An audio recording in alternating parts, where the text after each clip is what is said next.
Good morning बेटा। देखिए आप लोग कक्षा 8 की एसएसटी निकाल लीजिए। एसएसटी का है पाठ 2। देखिए पेज नंबर 16। पेज नंबर कितना है? 16। देखिए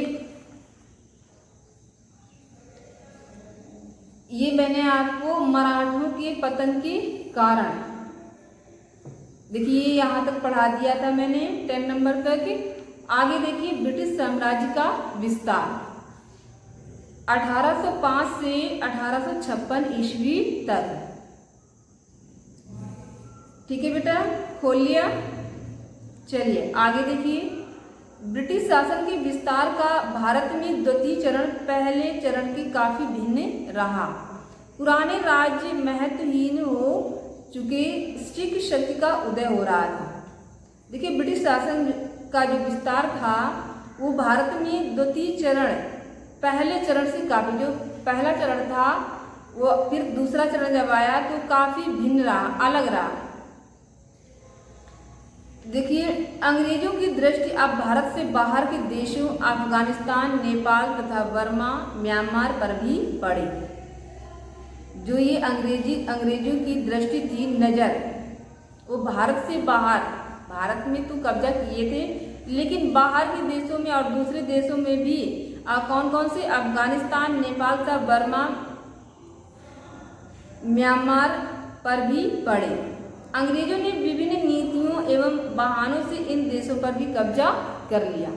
अंग्रेजों ने क्या किया कि विभिन्न नीतियों और बहानों से, विभिन्न नीतियों मतलब तरीके से इन देशों पर अपना कब्जा कर लिया। अब देखिए सिख युद्ध। सिखों के 5वें गुरु अर्जुन देव की मुगलों द्वारा हत्या के बाद सिख एवं योद्धा संगठन या संप्रदान के रूप में उभरे। जब सिख युद्ध हुआ तो सिखों के जो 5वें गुरु कौन थे? अर्जुन देव की मुगलों द्वारा हत्या के बाद सिख एक योद्धा संगठन या संप्रदान के रूप में उभरे। गुरु गोविंद सिंह के समय तक सिख शक्तिशाली बने रहे।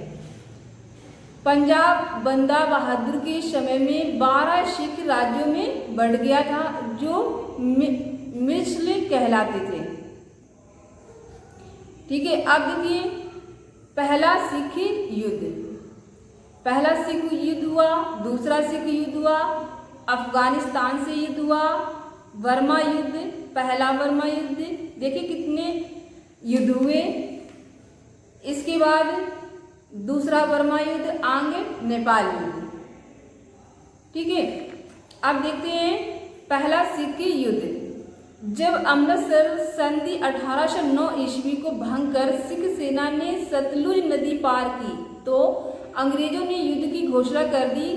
खालसा सेना नेता विहीन थी, फिर भी उसने स्मिथ को बुद्ध द्वाल में हरा दिया। किंतु 1846 ईस्वी में सिख आलीवाल के युद्ध में अंग्रेजी से हार गए। क्या हुआ कि ये 1886 ईस्वी में सिख आलीवाल के युद्ध में अंग्रेजी से हार गए।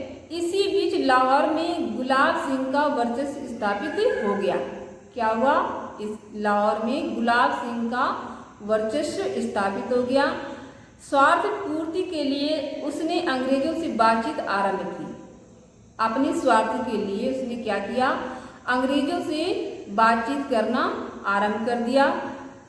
साहेब राय की लड़ाई में सिख पराजित हुए, सिख पराजित हो गए और 1886 ईस्वी में अंग्रेजों ने लाहौर पर अधिकार कर लिया तथा इसी वर्ष लाहौर संधि पर भी हस्ताक्षर किए गए। इस संधि के अनुसार सतलुज तथा ब्यास नदी के बीच का जालंधर दोआब क्षेत्र अंग्रेजों को मिल गया तथा जम्मू एवं कश्मीर गुलाब सिंह को प्राप्त हो गया और इसके बदले में अंग्रेजों ने उससे 5 लाख रुपए की क्षतिपूर्ति वसूल ली। लाहौर में ब्रिटिश रेजिमेंट की नियुक्ति की गई जो कि बाद में पंजाब की वास्तविक शासक बन गई। अब देखिए दूसरा सिख युद्ध हुआ। अंग्रेजों ने पंजाब में 1847 से 1848 ईस्वी में अनेक सुधार किए। क्या किया? अंग्रेजों ने पंजाब में 1847 से 1848 ईस्वी में अनेक सुधार किए जो सिख सरदारों को पसंद ना थे। मुल्तान के गवर्नर मूलराज ने अंग्रेजों के खिलाफ विद्रोह किया, लेकिन उससे आत्मसमर्पण के लिए मजबूर होना पड़ा। षड्यंत्र का आरोप लगाकर रानी जिंदी को हटा दिया गया। लॉर्ड डलहौजी ने अक्टूबर 1848 ईस्वी में युद्ध की घोषणा कर दी।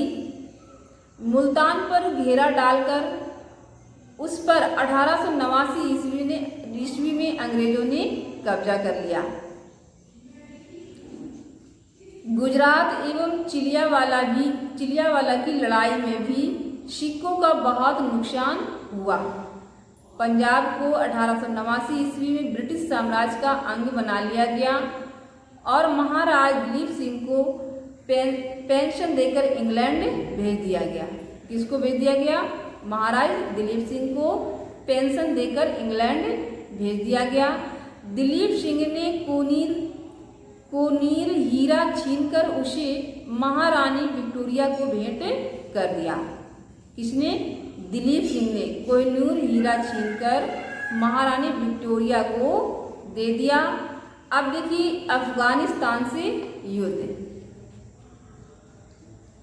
देखिए लॉर्ड ऑकलैंड के समय 1836 से 1842 ईस्वी में अंग्रेजों को रूस द्वारा भारत पर आक्रमण करने का भय था। देखिए लॉर्ड ऑकलैंड के समय 1836 से 1842 ईस्वी में अंग्रेजों को रूस द्वारा भारत पर